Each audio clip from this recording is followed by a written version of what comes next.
حسینیت، حسینیت، یزیدیت، یزیدیت، بآواز بلند صلوات۔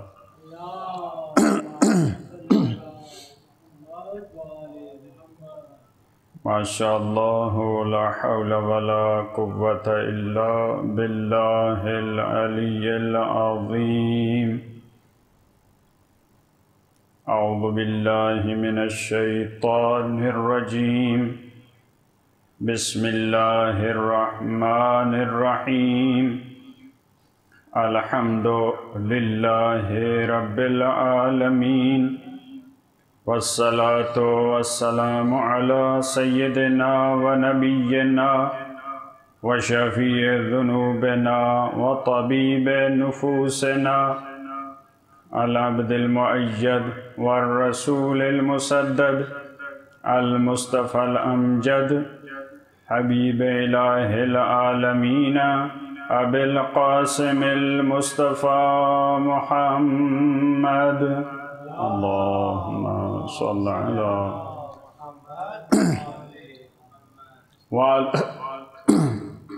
وعلى آله الطيبين الطاهرين المعصومين الذين أذهب الله عنهم الرجس وطهرهم تطهيرا،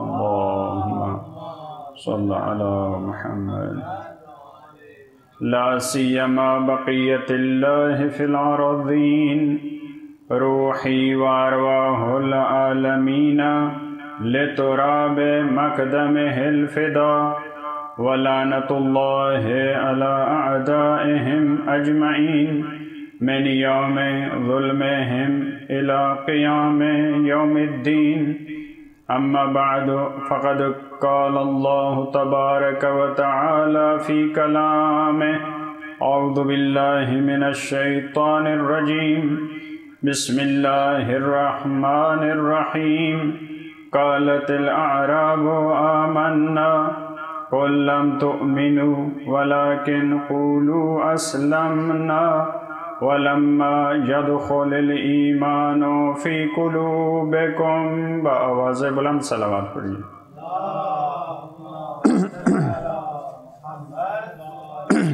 مومنین وہ ہیں جن کی نمازوں میں خشوع ہے۔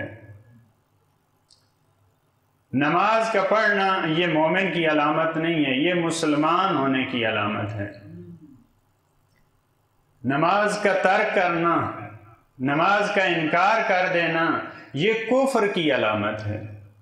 نماز پڑھنا یہ مومن کی علامت نہیں، مسلمان کی علامت ہے۔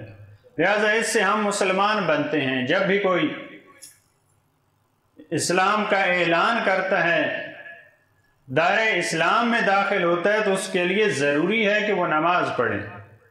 رسول اللہ کی خدمت میں ایک گروہ آیا کہ ہم اسلام قبول کرتے ہیں لیکن ہم نماز نہیں پڑھیں گے، نماز ہمارے لیے مشکل ہے، باقی اسلام کے جو قوانین ہیں، جو اصول ہیں، جو اعمال ہیں، وہ ہم انجام دیں گے، لیکن نماز سے ہمیں معاف کریں۔ تو رسول اللہ نے فرمایا جس دین میں، جس مکتب میں نماز نہیں، اس دین کا کوئی فائدہ نہیں۔ تو یہاں تک نماز یہ اسلام اور کفر کا بارڈر ہے۔ لہذا تمام انبیاء علیہ السلام نے، آپ کو معلوم ہے نماز کے طریقہ کار کا، رکعات کا یہ فرق ہو سکتا ہے، لیکن تمام ادیان میں نماز رہی ہے۔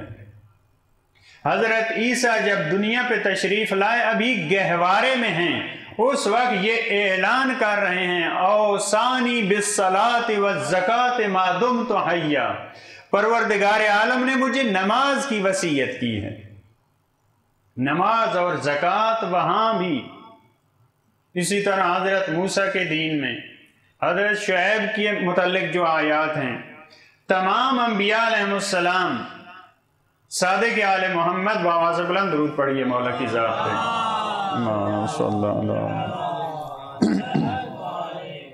مولا ارشاد فرماتے ہیں تمام انبیاء نے بغیر استثناء کے نماز کی وصیت کی ہے، اور معصومین علیہ السلام کی زندگی اس میں بھی یہی ہے۔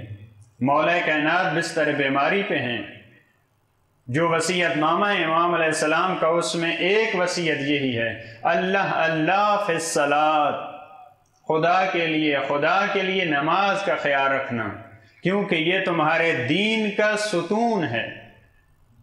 دیکھیں نماز کو دین کا ستون کہا گیا، جیسے ایک خیمہ ہے، اس کے درمیان میں خصوصاً جن افراد کا واسطہ پڑا ہے خیمہ لگاتے ہیں جب کسی جگہ پہ، تو ایک درمیان میں ایسی لکڑی، ایک درمیان میں ایسی لوہے کا عمود ہوتا ہے، جب تک وہ زمین میں نہیں گاڑا جاتا اس وقت تک خیمہ نہیں لگتا۔ لہذا معصومین علیہ السلام نے ختمی مرتبات نے نماز کو عمود الدین کہا ہے، یہ دین کا خیمہ ہے، یعنی ساری چیزیں ہیں تو اس سے پھر بھی دین کا خیمہ کھڑا نہیں ہوتا جب تک نماز نہیں آئے گی۔ باقی چیزوں کی حیثیت ایسے جیسے سائیڈ سے باندھا جاتا ہے تاکہ ہوا کے ذریعے وہ خیمہ خراب نہ ہو، لیکن بنیادی اور مرکزی چیز کیا ہے؟ وہی اس کا عمود ہے۔ لہذا عمود کو پڑھا نہیں جاتا، اس لیے قرآن کریم نے بار بار کہا اقیم الصلاۃ، نماز قائم کرو، کیونکہ جو عمود اور ستون ہوتا ہے اس کو پڑھا نہیں جاتا، اس کو قائم کیا جاتا ہے، گاڑا جاتا ہے زمین میں۔ لہذا جہاں جہاں قرآن کریم میں تذکرہ ہے نماز کا، اقیم الصلاۃ، اقیم الصلاۃ، یقیمون الصلاۃ، اقم الصلاۃ، کیونکہ یہ دین کا ستون ہے، اس سے دین قائم ہوگا۔ اور وہ بہت ہی ہمیں سخت لگتی ہیں روایات کے، قیامت کے دن اگر نماز انسان کی قبول ہے تو باقی اعمال قبول ہو جائیں گے۔ یعنی میرٹ کیا ہے، معیار کیا ہے وہاں پہ؟ اگر نماز ٹھیک ہے تو دوسرے اعمال کو دیکھا جائے گا، نماز ٹھیک نہیں ہے تو پھر باقی اعمال دیکھے نہیں جائیں گے۔ مطلوبہ چیز وہاں پہ یہ ہے، اس کے بعد پھر دوسرے اعمال کا درجہ ہے، وہاں دیکھا جائے گا کہ اس کے دوسرے اعمال کیسے ہیں، اس کی عزاداری کیسے ہے، اس کا خمس کیسے ہے، اس کی زکوٰۃ کیسے ہے، اس کا لوگوں سے برتاؤ کیسا ہے، یہ سب چیزوں کو بعد میں دیکھا جائے گا۔ پہلے دیکھا جائے گا یہ میرٹ پہ پورا اترتا ہے یا نہیں۔ جب آپ میرٹ پہ ہیں تو آپ کو بلایا جاتا ہے کہ ہم نے انٹرویو لینا ہے آپ کا، کہ آپ کو یہاں پہ ہم نے جگہ دینی ہے یا نہیں۔ جب میرٹ پہ نہیں ہے تو وہاں بلایا نہیں جاتا انٹرویو کے لیے۔ لہذا یہ میرٹ ہے مسلمان کے لیے، مومن کے لیے، اس کی نماز۔ لہذا صادق آل محمد نے بآواز بلند درود پڑھی ہے مولا کی ذات۔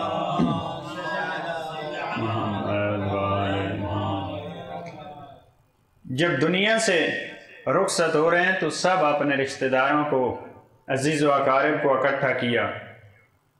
مولا نے فرمایا لیس منا من استخف بالصلاۃ، کیونکہ بعض دفعہ یہ ہوتی ہے کہ ہم رشتہ دار ہیں، ہم تو بہت قریبی ہیں، اگر ہم نے عمل نہ بھی کیا تو ہو جائے گا گزارا۔ تو مولا نے سب رشتہ داروں کو اکٹھا کر کے یہ وصیت فرمائی، یہ نصیحت، کہ وہ ہم اہل بیت میں سے نہیں ہیں جو نماز کو ہلکا سمجھے۔ یہ نہیں فرمایا جو نماز نہ پڑھے وہ ہم اہل بیت میں سے نہیں ہیں، جو نماز کی طرف توجہ نہ دے، کیونکہ نماز پڑھنا ہے نہیں۔ بہت سارے افراد ایسے ہیں جو نماز پڑھتے ہیں، قرآن نے کہا فویل للمصلین، ان نمازیوں کے لیے ویل ہے، الذین هم عن صلاتهم ساہون، جو نماز پڑھتے ہیں لیکن اپنی نمازوں سے غافل ہیں۔ یہ نہیں قرآن نے کہا کہ جو نماز نہیں پڑھتے ان کے لیے ویل ہے، ان کے لیے ویل ہے جو نماز پڑھتے ہیں لیکن پتہ نہیں ہوتا کیا پڑھ رہے ہیں، جو اپنی نمازوں سے غافل ہیں۔ لہذا آج اس چیز کو ہم نے دیکھنا ہے کہ یہ ہونا تو سب سے پہلے چاہیے تھا یہ موضوع، لیکن مجھے تھا کہ زیدی صاحب پھر پہلی گفتگو کو سن کے، کیونکہ یہ خشک سمجھی جاتی ہے گفتگو، تو ممکن ہے پھر نہ آئے، تو آخر میں تو آپ پھر انشاءاللہ پروگرام تو میں نے کہا جاری رہے گا، بآواز بلند درود پڑھیے۔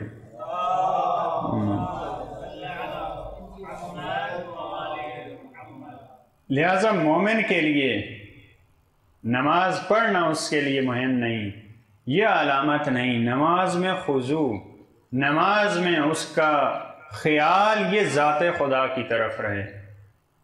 آپ بہت سارے افراد دیکھتے ہیں، عباد اور عمار یاسر دو صحابی ہیں، معصومین کا مرحلہ اور درجہ وہ تو بہت بلند ہے، یہ دو صحابی ہیں۔ کسی جنگ میں جب ان کی ڈیوٹی لگی کہ باقی مجاہدین، باقی افراد سوئیں گے، آپ نے شب بیداری کرنی ہے، جاگنا ہے تاکہ دشمن رات کی تاریکی میں یلغار نہ کر دے۔ پہلی رات کا آدھا حصہ یہ عباد کی ڈیوٹی ہے کہ آپ نے خیال رکھنا ہے، رات کا دوسرا حصہ یہ عمار یاسر کی ڈیوٹی ہے۔ تو رات کے پہلے حصے میں عمار یاسر سو گئے، عباد کی ڈیوٹی ہے۔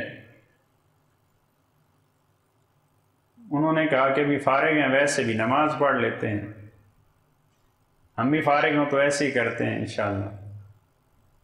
عباد نے نماز پڑھنا شروع کر دی، رات کی تاریکی ہے، دشمن نے ارادہ کیا کہ حملہ کیا جائے مسلمانوں کے لشکر پہ، لیکن رات کی تاریکی جب تھوڑا قریب ہوئے تو دیکھا کوئی چیز کھڑی ہے تاریکی میں، لیکن یہ نہیں پتہ چل رہا کہ درخت ہے، حیوان ہے، انسان ہے، بے حس و حرکت۔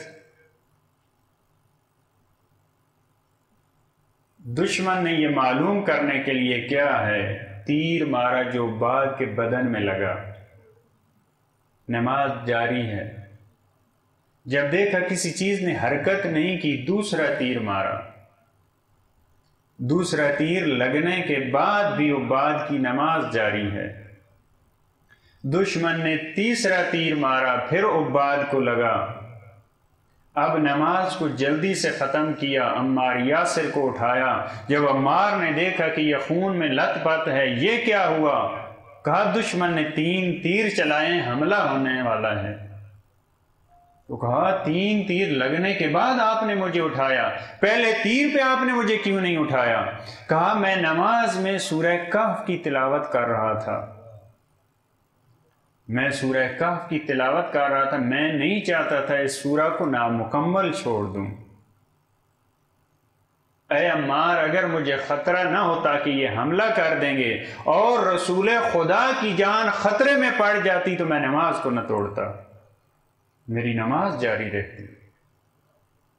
یہ اس مکتب کے شاگرد ہیں، یہ معصومین کا مرتبہ تو بہت بلند ہے، یہ ان کے ماننے والے ہیں، یہ ان کی محفلوں میں بیٹھنے والے ہیں، ان کی نمازیں اس طرح تھیں، ان کو نماز سے اتنا عشق تھا۔ لہذا قرآن کریم نے جب مومنین کی فلاح کا اعلان کیا، وہاں پہ یہ نہیں فرمایا کہ مومنین وہ ہیں جو نماز پڑھتے ہیں، قد افلح المؤمنون الذین هم فی صلاتهم خاشعون، وہ مومنین فلاح یافتہ ہیں، وہ کامیاب ہیں جو اپنی نمازوں میں خشوع رکھتے ہیں، ان کی نمازوں میں توجہ خدا کی طرف ہوتی ہے، ان کے دل خدا کی طرف ہوتے ہیں۔ یہ نہیں فرمایا مومنین وہ ہیں جو نماز پڑھتے ہیں۔ مومنین کے کاموں کا، ان کی خصوصیات کا، ان کی نمازوں کا پروردگار عالم نے بعد میں تذکرہ کیا، ان کی فلاح کی گارنٹی پہلے دی ہے۔ یہ نہیں فرمایا یہ کام کرنے والے مومنین ہیں لہذا ہم نے ان کو کامیابی دی، یہ کامیاب ہیں۔ پہلا جملہ یہ ہے آیت کا، یہ فلاح یافتہ ہیں، یہ رستگار ہیں، یہ کامیاب ہیں۔ اس کے بعد دوسری چیزوں کا تذکرہ، اس میں بھی دیکھیں سب سے پہلی تقریباً 8 صفات کا تذکرہ سورہ مومنون میں، جو ہم زیر آج ساری تو بیان نہیں کر سکتے، اگر پہلی بیان ہو سکی تو ان میں سب سے پہلی صفت کیا ہے؟ الذین هم فی صلاتهم خاشعون، جن کی نمازوں میں خشوع ہے۔ انسان بعض دفعہ یہ دیکھنے میں آتا ہے،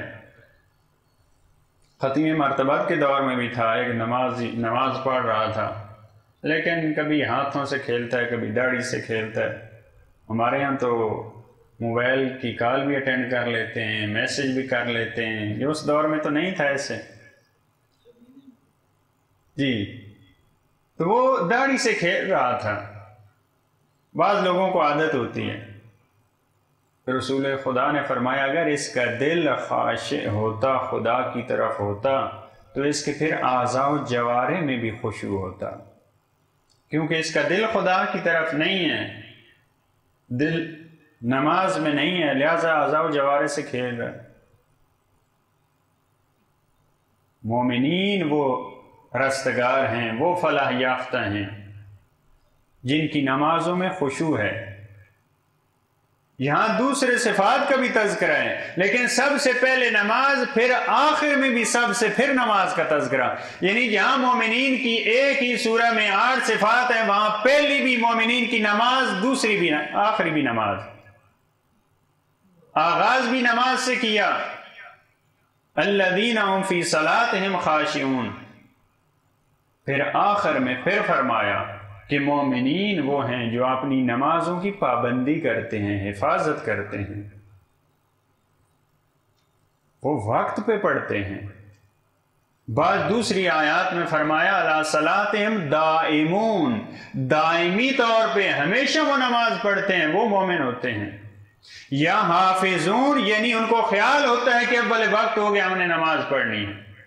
بعض علماء نے یہ گارنٹی دی اپنے تجربات سے، اگر تمہیں دنیا چاہیے نماز اول وقت، اگر تمہیں آخرت چاہیے نماز اول وقت، فقط یہ، کوئی مشکل کام نہیں، دنیا بھی ملے گی آخرت بھی ملے گی، لیکن نماز اول وقت پڑھنی۔ ہم نماز فجر کی پڑھتے ہیں، دیکھتے ہیں، ہم الارم لگاتے ہیں طلوع آفتاب کتنے بجے ہے، تاکہ اس سے 10 منٹ پہلے ہم جاگیں۔ زور اثر کی دیکھتے ہیں، غروب آفتاب کتنے پہ ہے، اس سے 10-15 منٹ، آدھا گھنٹہ پہلے۔ بعض عرفاء نے یہ کہا ہے کہ ہم نماز اول وقت پڑھیں اس وجہ سے کہ ہمارے امام زمانہ امام عصر اول وقت نماز پڑھتے ہیں، ہماری نماز میں جو کمی ہوگی وہ امام کی نماز کے صدقے پوری ہو جائے گی، کیونکہ امام کی نماز جاتی ہے، وہ معراج مومن ہے، لہذا ہماری نماز امام کے صدقے وہ بھی قبول ہو جائیں گی۔ پہلی مومنین کی صفت یہ بھی نمازوں میں خشوع، اور آخری وہ نمازوں پہ محافظت کرتے ہیں۔ جب ان سب صفات کا تذکرہ، اس کے بعد اولئک هم الوارثون، یہی وارث ہیں، یہی جو مومنین ہیں، جو نمازی ہیں، جن کی نمازوں میں خدا ہے، خدا یاد ہے۔ اولئک هم الوارثون الذین یرثون الفردوس، یہ مومنین وہ ہیں جو وارث ہیں، کس چیز کے وارث ہیں؟ یہ جنت الفردوس کے وارث ہیں۔ جنت ان کی جاگیر ہے، ان کی میراث ہے جنت۔ یہ کون سے مومنین ہیں جنت کے وارث ہیں؟ جو یہ بڑا آسان ہے ہمارے لیے دیکھنا۔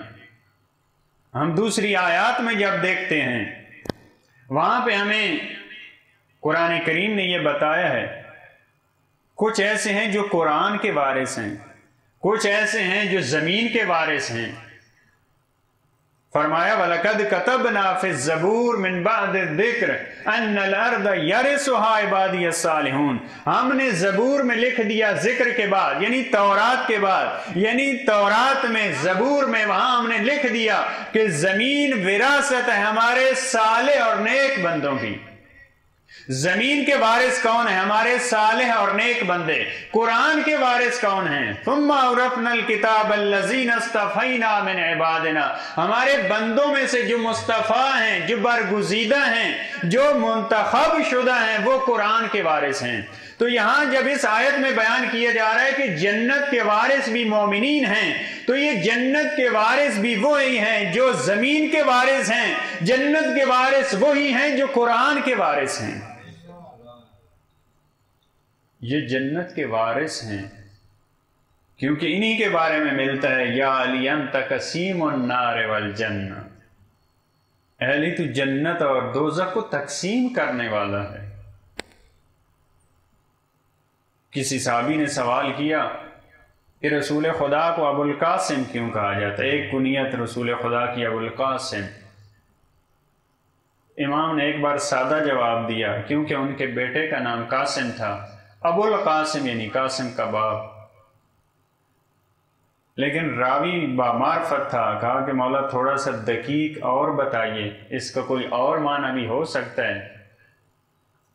مولا نے فرمایا قاسم کہتے ہیں تقسیم کرنے والے کو، کیونکہ مولا کائنات جنت اور جہنم کے تقسیم کرنے والے ہیں، اس لیے رسول اللہ کو ابو القاسم کہا جاتا ہے۔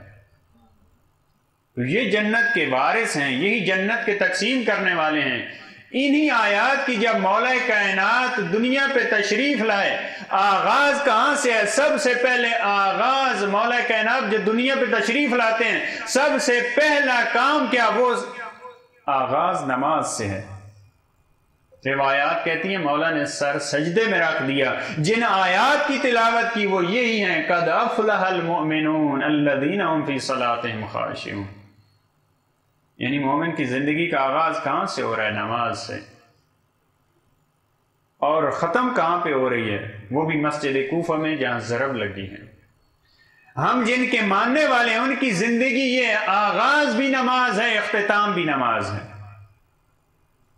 وہاں بھی فلاح کا اعلان کیا، کامیابی کا اعلان کیا، قد افلح المؤمنون۔ اور جب دنیا سے جا رہے ہیں، جب ضرب لگی ہے، اس وقت بھی یہی فرمایا فزت ورب الکعبہ۔ فزت، اور یہ فوز اور فلاح علماء کی اصطلاح میں، لغت کی اصطلاح میں یہ قریب معنی رکھتے ہیں۔ یعنی جب دنیا میں آ کے اپنی فلاح کا اعلان کیا، مومنین کی فلاح کا اعلان کیا، یہاں جب جا رہے ہیں تب بھی فزت ورب الکعبہ، رب کعبہ کی قسم میں کامیاب ہوا۔ یہاں بھی کامیابی کا اعلان ہے۔ انسان کی زندگی ایسے ہونی چاہیے۔ انسان جب زندگی پہ آتا ہے دنیا پہ تو سب سے پہلے جس چیز کی آواز اس کے کانوں تک پہنچتی ہے وہ اللہ اکبر کی آواز ہے۔ جب دنیا سے جاتا ہے تو اس کی جب نماز جنازہ پڑھائی جاتی ہے، وہاں بھی آخری آواز جو اس کے کانوں پہ پہنچتی ہے وہ اللہ اکبر کی آواز ہے۔ اور کتنا خوبصورت بات نے کہا کہ انسان جب دنیا پہ آتا ہے تو اس وقت آذان اور اقامت اس کے کانوں میں، جب جاتا ہے تو نماز پڑھی جاتی ہے۔ یہ انسان کو سمجھایا جا رہا ہے کہ تیری زندگی بس آذان، اقامت اور نماز کے درمیان کے وقت جتنی ہے، اس سے زیادہ تیری زندگی نہیں ہے۔ یہ انسان کو سمجھایا جا رہا ہے۔ لہذا انسان جب وہاں پہ جائے گا تو کہے گا کہ میں تو ایک دن یا اس سے کم دنیا میں رہا ہوں۔ بعض آیات میں کہے گا کہ میں ایک ظہر رہا ہوں، میں ایک عشاء کا وقت رہا ہوں۔ یہ وہاں کے ٹائم کے مطابق نہیں کہے گا کہ میں 50 سال 60 سال رہا ہوں۔ یوم نوبہ از یوم، وہاں عظمت پروردگار کے سامنے وہی سجدہ کر سکیں گے۔ قرآن کہہ رہا ہے کہ جو دنیا میں سجدہ کرتے تھے۔ ایسے نہیں ہے کہ میں یہاں سجدہ نہیں کرتا تو قیامت میں وہاں کر لوں گا۔ قرآن کہتا ہے جب ان سے کہا جائے گا سجدہ کریں، اصلاً ان میں ہمت نہیں ہوگی، استطاعت نہیں ہوگی، قدرت نہیں ہوگی۔ کیوں؟ کیونکہ جو یہاں سجدہ کرتے ہیں وہی وہاں پہ کر سکیں گے۔ جو یہاں سجدہ نہیں کرتا یہ بالکل ممکن نہیں ہے کہ وہ وہاں سجدہ کر سکے۔ جو کچھ انسان دنیا میں کرتا ہے وہی آخرت میں کرے گا۔ لہذا قرآن کریم نے کہا جو دنیا میں لڑتے ہیں یہ آخرت میں بھی لڑیں گے۔ کلما دخلت امت لعنت اختہا، جو یہاں پہ ایک دوسرے پہ لعنتیں کرتے ہیں، ایک دوسرے سے لڑائیاں کرتے ہیں، جب وہاں جائیں گے جہنم میں وہاں بھی ایک امت، ایک گروہ، ایک ٹولہ، ایک پارٹی دوسری پہ لعنت کرے گی۔ کس وجہ سے؟ کیونکہ یہاں ایسا کرتے تھے۔ لہذا یہاں پہ لڑائی یہ وہاں بھی لڑائی ہوگی۔ وہاں پہ یہ کہیں گے پروردگارا جنہوں نے ہمیں گمراہ کیا ہے، جنہوں نے ہمیں راہ راست سے ہٹایا ہے، ان کو 2 برابر عذاب کا۔ پروردگار عالم کی طرف سے آواز آئے گی تم دونوں کے لیے 2 برابر عذاب ہے۔ تمہیں کس نے کہا تھا ان کی پارٹی میں جائیں؟ اگر یہ ان کے لشکر میں نہ جائیں وہ حکومت نہیں کر سکتے۔ انہوں نے لشکر کی سیاہی میں اضافہ کیا۔ لہذا جو انسان یہاں پہ کرتا ہے وہی انسان وہاں پہ کرے گا۔ جو یہاں پہ نماز پڑھتے ہیں، جن کی نمازوں میں یہاں خشوع ہے، یہاں خضوع ہے، یہاں جن کی نمازوں میں خدا ہے، یہ وہاں بھی نمازیں پڑھ سکیں گے۔ یہ وہاں بارگاہ پروردگار میں سجدہ ریز ہو سکیں گے۔ انسان جتنا جھکتا ہے پروردگار عالم کے سامنے، انسان یہ نہ سمجھے میں جھکنے سے پست ہوتا ہوں، انسان اس کی بارگاہ میں جتنا جھکتا ہے اتنا بلند ہوتا ہے۔ لہذا ہماری روایات میں من تواضع للہ رفعہ اللہ، جو اللہ کے لیے تواضع کرتا ہے، جھکتا ہے، خدا اسے بلند کرتا ہے۔ اس کی بارگاہ میں سجدہ ریز ہونے سے، مٹی پہ سر رکھنے سے انسان ذلیل نہیں ہوتا، اس کی بارگاہ میں جھک جانے سے انسان بلند ہوتا ہے۔ لہذا معصومین علیہ السلام کی سیرت میں دیکھیں، کسی موقع پہ بھی نماز اول وقت کو نہیں چھوڑا۔ مولا کائنات جنگ صفین میں جنگ لڑ رہے ہیں، جو ہی زوال کا ٹائم ہوا کہا کہ جنگ روک دیں، ہمیں نماز پڑھنا ہے۔ جنگ کا عالم ہے، ہمارا تو تھوڑا کو کام پڑ جائے معمولی، ہم کہتے ہیں جب سارے کام ختم ہو جائیں گے اینڈ پہ نماز ہے۔ کسی نے کہا کہ مولا اتنی سخت گھمسان کی جنگ ہے ابھی، فرمایا ہم نماز کے لیے لڑ رہے ہیں، ہم نماز کے لیے لڑ رہے ہیں۔ امام رضا علیہ السلام عمران صابی کے ساتھ مناظرہ کر رہے ہیں، جو ہی اذان کا ٹائم ہوا امام رضا علیہ السلام اٹھ کھڑے ہوئے، کہا مامون نماز کا ٹائم ہے۔ صابی کہتا ہے میرا دل نرم ہو چکا ہے، میں اسلام کے قریب ہوں۔ امام السلام نے فرمایا نماز کے بعد، وہ مسلمان ہونے والا ہے۔ ہم کہتے ہیں کہ فلاں یہ ہدایت کا پیغام چل رہا ہے، فلاں بات ہو رہی ہے تو نماز لیٹ کر لیتے ہیں۔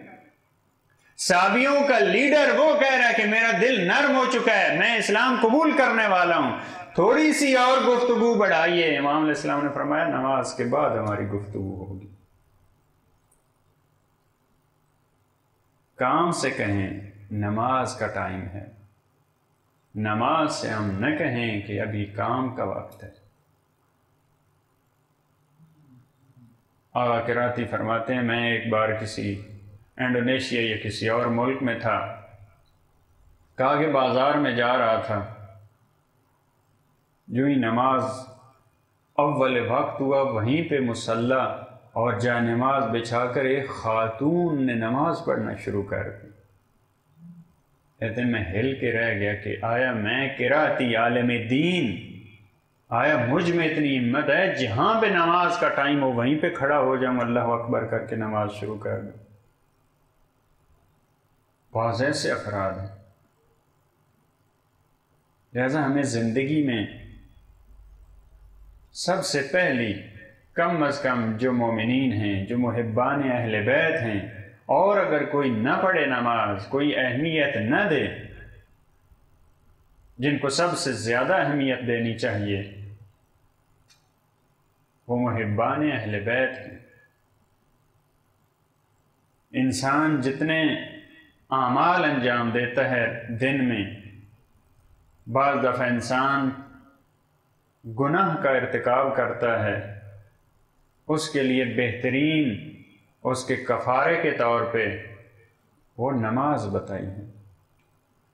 رسول اللہ کے سامنے جب ایک فرد آیا، نماز کا ٹائم قریب تھا، یا رسول اللہ میرے گناہ بہت ہیں،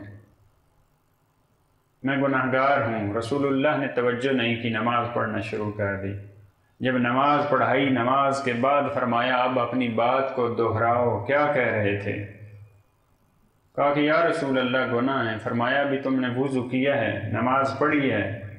جی ہاں وضو بھی کیا ہے، نماز بھی پڑھی ہے۔ فرمایا یہ نماز تیرے گناہوں کا کفارہ ہے۔ نماز پروردگار نے اسی لیے رکھی ہے۔ لہذا مومن کے لیے سب سے جو اہم چیز ہے وہ یہ ہے کہ نماز سے دور نہ ہو۔ دوسری چیز، بہت سارے نمازی ایسے ہیں جو نمازیں بھی پڑھتے ہیں، نمازوں میں بعض دفعہ خضوع اور خشوع بھی ہوتا ہے، لیکن ایک اور اہم عنصر جو محبت اہل بیت ہے وہ ان کے دلوں میں نہیں ہوتی۔ نہ نماز کا دامن چھوڑنا ہے نہ اہل بیت کا۔ ایک گناہگار نوجوان امام صادق علیہ السلام کے درس میں آتا ہے، اللہم صلی اللہ علیہ وسلم، امام علیہ السلام کے درس میں آتا ہے، لیکن اس کو شراب پینے کی مرض ہے۔ شراب بھی پیتا ہے لیکن منہ صاف کر کے امام علیہ السلام کے درس میں آ جاتا ہے۔ امام علیہ السلام نے فوری نہیں ڈانٹا، کچھ نہیں کہا، چند روز آتا رہا، محبت بہت کرتا ہے، امام کا درس مس نہیں کرتا۔ ایک دن امام علیہ السلام گلی سے گزر رہے ہیں، دیکھا وہی نوجوان سامنے سے آ رہا ہے اور پھر شراب پی ہوئی ہے۔ دیکھا کہ اب گلی ایسی ہے کہ امام علیہ السلام بھی سامنے سے آ رہے ہیں، امام کی طرف دیکھ بھی نہیں سکتا، کس منہ سے امام کے ساتھ گفتگو کروں۔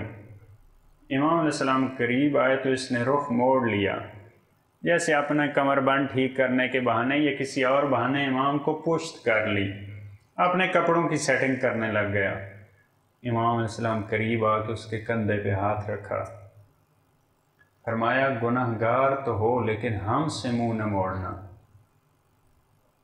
اگر ہمارے ساتھ منسلک رہوگے، اگر ہمارا دامن تم نے تھامے رکھا تو پھر تمہاری اصلاح ہو جائے گی، لیکن ان گناہوں کے ساتھ اگر ہم سے بھی دور ہو گئے تو پھر تمہاری مغفرت اور بخشش اور توبہ کی امید نہیں۔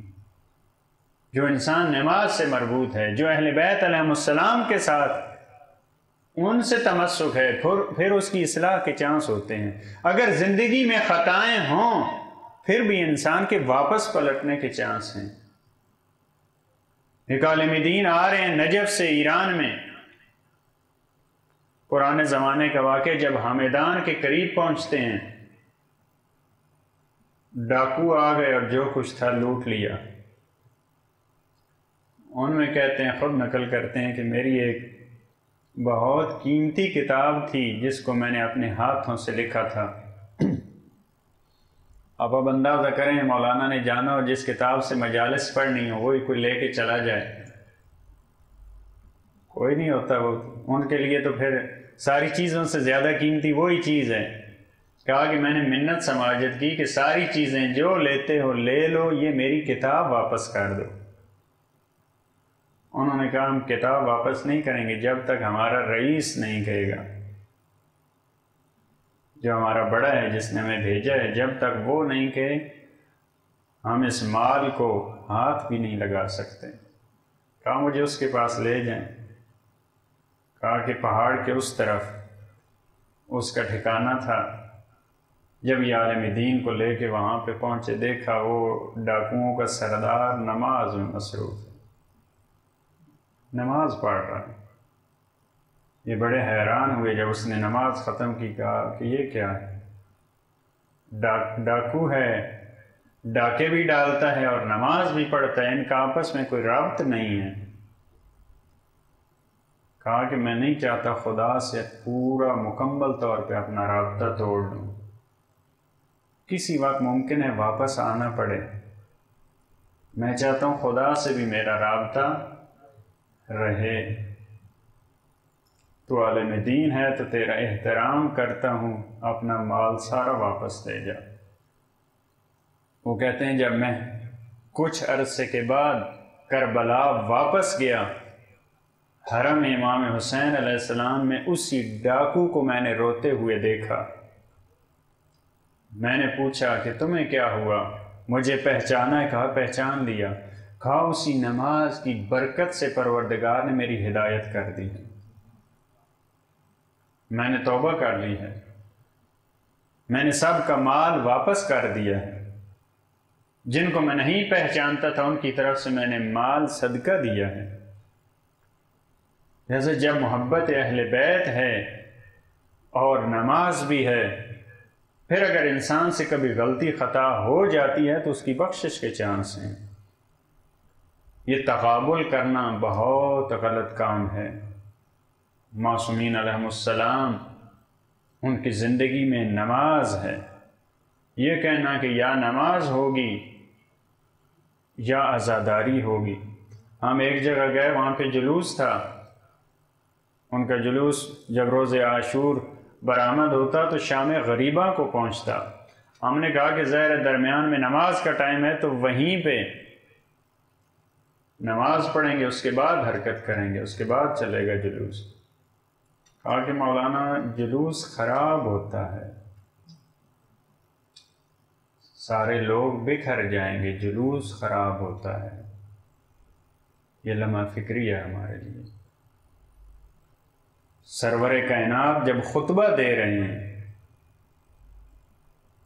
نماز پڑھا رہے ہیں، نماز بھی ہے اور ساتھ اہل بیت بھی ہیں، جب سر سجدے میں ہے، مظلوم کربلا پشت پہ سوار ہوئے ہیں، تو سرور کائنات نے یہ نہیں کیا کہ ایک کو لے لیں دوسرے کو چھوڑ دیں، نماز کو بھی جاری رکھا ہے اور مظلوم کربلا بھی پشت پہ رہے ہیں۔ ہمیں بتا رہے ہیں یہ رسول خدا کہ تمہاری زندگی میں حسین بھی رہے اور نماز بھی رہے۔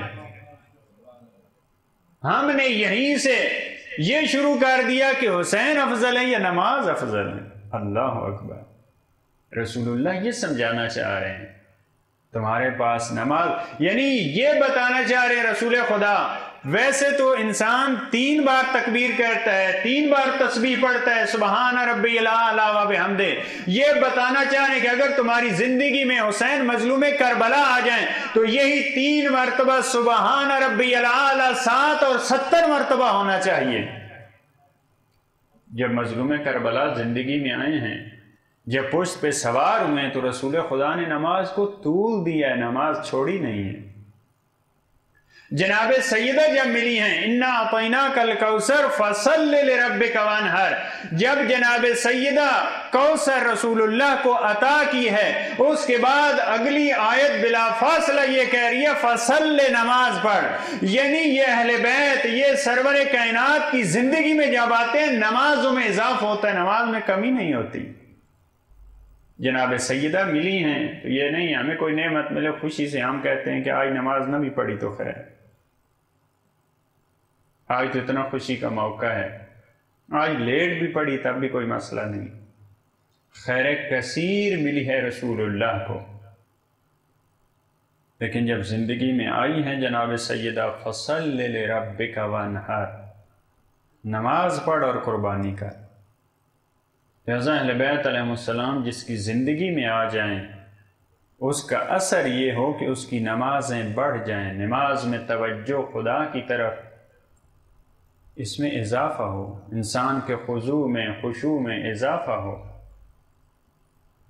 انسان یہ نہ کرے کہ جب نماز شروع کی ہے اس وقت اپنے حساب کتاب، اپنے سارے مسائل، بعد میں تو فضائل میں یہ شمار کیا کہ فلاں بندہ جب نماز شروع کرتا تھا تو سارے مال غنیمت کا حساب و نماز میں کرتا تھا۔ پھر تو آج کل سارے ایسے افراد جو اپنے کاروبار میں لگے ہیں، ان کے لیے بہترین فرصت ہے، نماز شروع کریں تو اپنے حساب۔ لہذا یہ خدا کی طرف توجہ مومنین کی یہ علامت ہے، الذین هم فی صلاتهم خاشعون، جن کی نمازوں میں خشوع ہو۔ خشوع اس کیفیت کو کہتے ہیں جو خوف خدا کی وجہ سے انسان کے دل پہ طاری ہوتی ہے۔ مومنین وہ ہیں۔ مظلوم کربلا نے اتنے سخت مرحلے میں وہاں بھی نماز کو نہیں چھوڑا، نماز فرادہ نہیں پڑھی۔ کربلا کے میدان میں ہر طرف سے تیر آ رہے تھے، لیکن پھر بھی نماز باجماعت پڑھی ہے۔ آپ کو معلوم ہے مولا کا لشکر کوئی بڑا لشکر نہیں تھا، چند افراد ہیں، کوئی ہزاروں سینکڑوں کا لشکر نہیں تھا، چند افراد ہیں، تو وہ یہ ممکن تھا خیمہ میں چلے جائیں۔ ہم بعض دفعہ یہ کہتے ہیں کہ فرادہ پڑھ لیں کوئی مسئلہ نہیں ہے، لیکن آپ جماعت نہ کروائیں۔ بعض دفعہ جلوسوں میں یہ بھی ہوا ہے ہمارے ساتھ، کہتے ہیں کہ ابھی نماز کا ٹائم ہے، ٹھیک ہے، لیکن چند افراد چلے جائیں، وہ پڑھ لیں، مسجد میں پڑھ لیں، امام بارگاہ میں پڑھ لیں، چند جائیں پھر آئیں، چند جائیں پھر آئیں، اسی طرح پڑھ لیں، ہمارا جلوس قائم رہے۔ وہاں جو ہی زوال کا ٹائم ہوا، مظلوم کربلا نے جب ثمامہ نے یہ فرمایا مولا زوال کا ٹائم ہے، فرمایا جعلک اللہ من المصلین، خدا تجھے نمازیوں میں معشور کرے۔ وہاں پہ نماز جماعت کا بندوبست کیا ہے۔ ایک رات کی جو مظلوم کربلا نے مہلت مانگی ہے وہ کس کے لیے مانگی ہے؟ آپ کو معلوم ہے 9 محرم کو جنگ شروع کرنا چاہتے ہیں فوج اشقیاء، لیکن ایک رات کی جو مہلت مانگی ہے، مجھے جو ملا ہے مقتل میں وہ فقط ایک چیز ایسی ہے جو مولا کائنات یہ جناب عباس نے دشمن سے مانگی ہو، طلب کی ہو، وہ ایک رات کی مہلت ہے۔ وہ کس لیے؟ انی احب الصلاۃ، میرے پروردگار کو معلوم ہے مجھے نماز سے بڑی محبت ہے۔ ایک رات کی مہلت مانگیں تاکہ ہم آج کی رات قرآن کی تلاوت کریں اور نماز پڑھیں۔ اگر کسی اور کو نماز کی اہمیت کا پتہ نہ ہو، لیکن جو مومنین ہیں، جو عزادار ہیں، ان کو یہ معلوم ہونا چاہیے نماز پہ مظلوم کربلا کا کتنا خرچ ہوا۔ اس نماز کو بچانے کے لیے مولا نے 18 سال کے بھی دے دیے اور 6 مہینے کے بھی دے دیے۔ ایسی ایسی قربانیاں دی مظلوم کربلا نے جن کی مثال تاریخ میں نہیں ہے۔ ایک مولا کی ایسی قربانی ہے جس نے فوج اشقیاء کو ہلا کے رکھ دیا۔ مقتل کہتا ہے جب مولا نے یہ آواز استغاثہ بلند کی، حل من ناصر ینصرنا، حل من مغیث یغیثنا، حل من ذاب یذب عن حرم رسول اللہ، جب یہ استغاثہ بلند کیا، ایک ششماہ نے اپنے جھولے کو چھوڑ دیا، بے قرار ہوا۔ مظلوم کربلا جلدی سے خیمہ میں آئے، پوچھا کیا؟ شاید بعض علماء نے بیان کیا ہے کیونکہ 3 دن کی بھوک اور پیاس تھی، مولا کو یہ محسوس ہوا شاید کوئی بچہ دنیا سے چلا گیا، لیکن جب آئے ہیں تو جناب رباب نے بتایا جب سے آپ نے صدا استغاثہ بلند کی ہے علی اصغر بے چین نظر آتا ہے۔ مولا نے فرمایا دیں علی اصغر کو میدان میں لے جاؤں، میں علی اصغر کو پانی پلا کے لاتا ہوں۔ مولا کائنات نے جناب علی اصغر کو اٹھایا، فوج اشقیاء کے سامنے آ کے فرماتے ہیں اما ترون کیف یتلذا، کیا تم نہیں دیکھ رہے اے شقیو کیسے علی اصغر پہ حالت تلذو ہے؟ علماء فرماتے ہیں حالت تلذو وہ ہوتی ہے جب کسی کو پانی مل جائے تب بھی وہ زندہ نہیں رہ سکتا۔ امام بتانا چاہ رہے ہیں میں اتمام حجت کے لیے علی اصغر کو لایا ہوں، اس پہ حالت تلذو طاری ہے، ایک گھونٹ پانی کا دے دیں علی اصغر کی جان بچ جائے گی۔ یہ بھی شاید فوج اشقیاء کا امتحان تھا۔ مقتل کہتا ہے لشکر ابن سعد نے رونا شروع کیا، جب عمر سعد نے دیکھا ان کی حالت تبدیل ہو رہی ہے تو یہ ملعون کہتا ہے حرملا اقطع کلام الحسین، اے حرم الحسین کے کلام کو قطع کر دے۔ اب بعض علماء نے یہاں پہ ایک جملہ کہا ہے کہ عمر سعد نے یہ کہا ہے حرملا امام حسین کی کلام قطع کر، کہا کہ ہمیں سمجھ نہیں آتی یہ تیر علی اصغر کے گلے پہ کیسے لگا۔ کہتے ہیں یہ ہو سکتا ہے جب تیر آ رہا تھا علی اصغر نے یہ سوچا ہو جب تک بھیا علی اکبر زندہ رہے بابا کے بدن پہ تیر نہیں لگے، جب تک چچا عباس زندہ تھے بابا کے بدن میں تیر نہیں لگے۔ دنیا کیا کہے گی، رباب کا لال ابھی تک زندہ تھا لیکن بابا کے بدن میں تیر پیوست ہوا، لیکن علی اصغر آپ کی تمنا پوری نہ ہوئی، گلا چھوٹا تھا تیر کا وزن زیادہ تھا، جب تیر لگا مقتل کہتا ہے وَزُبِحَ مِنَ الْأُذُنِ إِلَى الْأُذُنِ، ایک کان سے لے کر دوسرے کان تک علی اصغر کا کا گلا ذبح ہوا۔ ایک عالم دین فرما رہے ہیں یہاں پہ قتل کا لفظ استعمال نہیں ہوا، جناب علی اصغر کے لیے ذبح کا لفظ استعمال ہوا ہے۔ ذبح وہاں پہ کہا جاتا ہے جب کوئی انسان زندہ ہو اور اس کے گلے کی رگوں کو کاٹ دیا جائے، وہاں پہ ذبح کا لفظ استعمال ہوتا ہے۔ علی اصغر کو قتل نہیں کیا، مسلمانوں نے ذبح کیا۔ مولا نے علی اصغر کے خون کو ہاتھوں پہ لیا، اپنی ریش اقدس پہ ملا، ارادہ کیا خیمہ کی طرف جائیں، پھر واپس پلٹتے ہیں۔ 7 بار خیمہ کی طرف، 7 بار واپس۔ مولا ایسا کیوں؟ علماء فرماتے ہیں شاید مولا کے ذہن میں آیا ہو ارے اگر علی اصغر کے جنازے کو خیمے میں لے جاؤں اور بچے دیکھ کے برداشت نہیں کریں گے اور سکینہ مر جائے گی اور رباب برداشت نہیں کرے گی، لہذا چھوٹی سی قبر کھود کر اصغر کو گاڑ کر شبیر اٹھ کھڑے ہوئے دامن کو جھاڑ کر۔ لعنت اللہ علی القوم الظالمین وسيعلم الذين ظلموا أي منقلب ينقلبون۔